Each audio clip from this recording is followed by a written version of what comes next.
I've seen lots of preaching that's Bible as diving board to what I'm thinking about right now, or Bible as theme I think you should think about.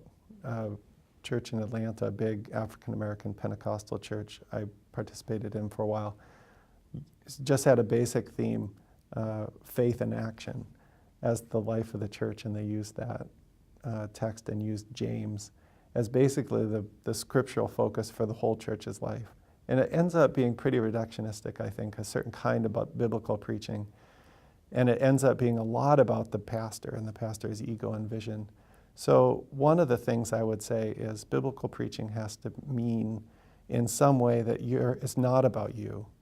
It's about God, and it's about God's revelation in Jesus Christ as revealed in the Scripture. And we see that kind of obedience, I think, in contexts where the preacher isn't the prima donna, where the preacher is trying to make something else come alive. And that would, I think, be an experience of Christ as living word that transforms lives and transforms communities and heals the world. So biblical preaching, for me, has to be an obedience to the word, to the living word, and a submission. These are words that are not popular today. A submission to God's effort to use you as a channel through which that living word can come. And so then the approach to preaching and to the word becomes the role of servant. How can I be a servant? You like to speak about being a steward of God's mysteries.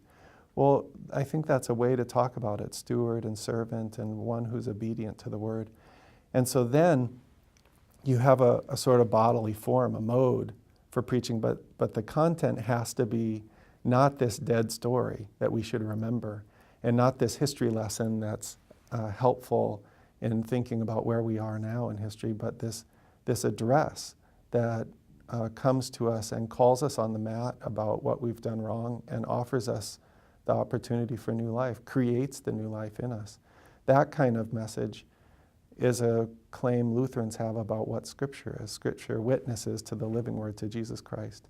So I think there's both a form for biblical preaching, that kind of obedience to being a channel through which God can speak, and a claim about the content, about the living word that needs to speak.